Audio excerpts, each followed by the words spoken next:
আজকের এই স্পেশাল ভিডিওটি বিশেষ করে সেই সমস্ত ছাত্রছাত্রীদের জন্য যারা বাঁকুড়া ইউনিভার্সিটির আন্ডারে বিভিন্ন কলেজে ষষ্ঠ সেমিস্টারে পাঠরত এবং মেজরে ইতিহাস সাবজেক্টটি রয়েছে। কারণ আজকের এই ভিডিওটিতে আমরা মেজরের দ্বিতীয় পেপার অর্থাৎ মেজর 14 হিস্ট্রি এই সিলেবাস অর্থাৎ সিলেবাসে কতগুলো চ্যাপ্টার রয়েছে এগুলোকে আমরা একটু ডিটেলসে দেখব। তার পাশাপাশি এর কি কোশ্চেন প্যাটার্ন রয়েছে, মানে এই সিলেবাস থেকে পরীক্ষায় কতগুলো কোশ্চেন আসবে, কত নম্বরের আসবে এবং সেখান থেকে কতগুলো প্রশ্নের উত্তর করতে হবে, এগুলোকে ডিটেলসে আলোচনা করব। তার পাশাপাশি এই ষষ্ঠ সেমিস্টারের জার্নিতে আমাদের মেজরের কতগুলো পেপার থাকবে সেগুলো আমরা কিন্তু আলোচনা করব। তো চলো শুরুতেই এই ষষ্ঠ সেমিস্টারের জার্নিটা তোমাদের সামনে শেয়ার করি। তো শুরুতেই তোমাদের সকলকে এই ষষ্ঠ সেমিস্টারে স্বাগত জানাই। ষষ্ঠ সেমিস্টারে আমাদের মেজরের 4টা পেপার পড়তে হবে, সিরিয়াল বাই সিরিয়াল চলবে। মেজর 13, 14, 15, কিন্তু একটা ইলেকট্রিক পেপার পড়তে হবে, সেটা হচ্ছে প্রথম ইলেকট্রিক পেপার মেজর E1। এই 4টা আমাদের মেজর পেপার হতে চলেছে। তো আমরা এই 4টা মেজর ইতিহাসের সম্পূর্ণ official syllabus, official question pattern ডিটেলসে অ্যানালাইজ করে বিগত বছরের ট্রেন্ড ফলো করে এবছর কোন কোন কোশ্চেনগুলো আসতে পারে এগুলো পরীক্ষা নিরীক্ষা করে একটা পেইড নোটসের সুব্যবস্থা করেছি। তো শুরুতেই এই নোটপত্রের ডিটেলসটাকে তোমাদের সামনে শেয়ার করব। আমরা যে নোটপত্রটা এবার তৈরি করেছি এটার প্রাইস 1050 টাকা, অর্থাৎ 1050 টাকার মাধ্যমে মেজরের একদম 4টা পেপার থেকে যা যা পড়তে হবে সব কিছুই চ্যাপ্টার ওয়াইজ কিন্তু পেয়ে যাচ্ছ। এই 1050 টাকায় আমরা যে নোটপত্রটা তোমাদের দেব এখানেই কিন্তু সম্পূর্ণ সিলেবাস এবং অফিসিয়াল কোশ্চেন প্যাটার্নটা পাবে। অর্থাৎ আমিও চাইছি এমন একটা ভিডিও তৈরি করতে যেখানে আমাদের নোটপত্রটা ডেমো আকারে তোমাদের দেখানো হবে এবং সিলেবাস এবং কোশ্চেন প্যাটার্নটাও যাতে তোমরা বুঝতে পারো, কারণ আমরা নোটপত্রের সাথেই সিলেবাস এবং কোশ্চেন প্যাটার্নটা ফ্রিতে দিচ্ছি। তো এখানেই কিন্তু সিলেবাস কোশ্চেন প্যাটার্ন রাখা আছে, সেটা করে তোমরা বুঝতে পারবে।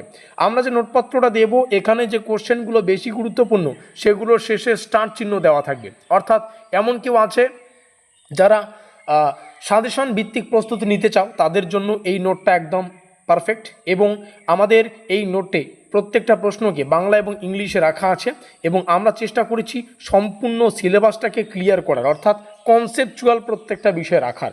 অন্যদিকে যারা আছো সিলেবাসের প্রত্যেকটা টপিক ধরে ধরে প্রিপারেশান নিতে চাও, সিলেবাসের প্রত্যেকটা টপিক কনসেপচুয়াল ক্লিয়ার করে তোমরা তোমাদের প্রস্তুতিটা নিতে চাও, তোমাদের জন্য কিন্তু আমাদের এই নোটপত্রটা একদম ব্রহ্মাস্ত্র ইফেক্টিভ হতে চলেছে। কারণ আমরা এই নোটপত্রটাকে একদিকে যেমন সাজেস্টিভ তৈরি করেছি একদিকে তেমনি কিন্তু সম্পূর্ণ নোটপত্র দেওয়ার চেষ্টা করেছি। সাজেস্টিভের জন্য তোমাদের স্টার চিহ্ন যে প্রশ্নে বেশি রয়েছে সেগুলোকে ফলো করতে হবে, আর যারা কনসেপচুয়াল পড়তে চাইছে তোমাদের পুরো নোটপত্রটাই পড়ে শেষ করতে হবে। এখন অনেক সময় রয়েছে, এই 1050 টাকার মাধ্যমে তোমরা এই সব কিছু কিন্তু পেয়ে যাবে, যেখানে মেজরের 4টা পেপার তো পুরোপুরি ক্লিয়ার হচ্ছে, তারপরে এই নোটপত্রের ফেসিলিটিগুলো এখানে সুন্দর করে দেওয়া আছে। তো চলো সিলেবাসটা তোমাদের সামনে শেয়ার করছি।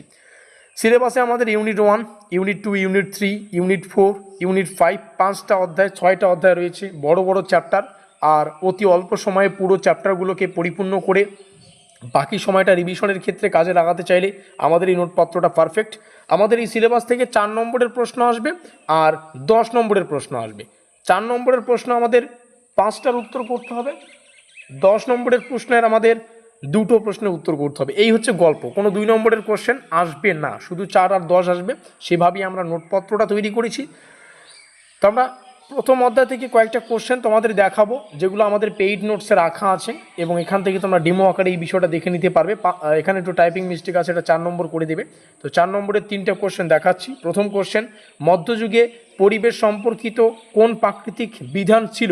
এখানে 3খানা স্টার, তার মানে এই প্রশ্নটাকে ভালো করে পড়তেই হবে। এই কোশ্চেনটার ইংলিশ ভার্সন এখানে রয়েছে। এগুলোর উত্তর কোথায় পাবে? উত্তর নিচে পাবে। যেমন দ্বিতীয় কোশ্চেনটা, ডেমো যে কোশ্চেনগুলো রয়েছে এখান থেকে একটু দেখে নেবে। আমরা একটা প্রশ্নের উত্তর তোমাদের সামনে শেয়ার করতে চাইব। তো এখান থেকে একটা প্রশ্ন চলছে, দেখো, প্রাচীন ভারতীয় পরিবেশ দর্শন কি? What is the ancient Indian ecological philosophy? ঠিক আছে, বা ইকো ফিলোসফি বা ইকোসফি বলতে পারো। তো এই কোশ্চেনটা উত্তর কিন্তু ভূমিকা দিয়ে শুরু হবে। তো এভাবে কিন্তু প্রশ্ন উত্তরের যে ব্যাপারটা আমরা ডিজাইন করেছি, তো খুব ভালো হবে। এখনই যদি আমাদের এই নম্বরে যোগাযোগ করে নোটপত্রগুলো সংগ্রহ করো, 7384041536, প্রাইস 1050 টাকা, সম্পূর্ণ ওয়ান টাইম পেমেন্ট, মানে যখন নেবে তখনই পে করতে হবে। এখানে অন্যান্য টিউশনের মতো মান্থলি পে করতে হয় না। 1050 টাকায় মেজরের 13, 14, তারপরে আর একটা পেপার মেজরের 15, আর একটা পেপার যেটা হচ্ছে মেজর ইলেকট্রিক 1, এই প্রত্যেকটা পেপার কিন্তু একদম সুসম্পূর্ণভাবে পেয়ে যাবে। তো অবশ্যই যোগাযোগ করে নোটপত্র সংগ্রহ করতে ভুলবে না। তো তোমাদের আর একটা বিষয় জানিয়ে রাখি, একজন টিচার হিসেবে আমাকে এই কথাটা বলতেই হবে, আমাদের নোটপত্রের পাশাপাশি তোমাদের অবশ্যই কলেজের ক্লাসগুলো করতে হবে। কোনো পাঠ্য বই যদি পড়তে চাও সেটাও পড়তে পারো, অবশ্যই কলেজের ক্লাস এবং পাঠ্য বই ফলো করতে পারো। এই হচ্ছে পুরো গল্প। এই রইল অফিসিয়াল যোগাযোগ নম্বর 7384041536। এখনই যোগাযোগ করে নোটপত্র সংগ্রহ করে প্রস্তুতিটা জোর কদমে নাও। দেখা হচ্ছে আমাদের পরবর্তী ক্লাসে।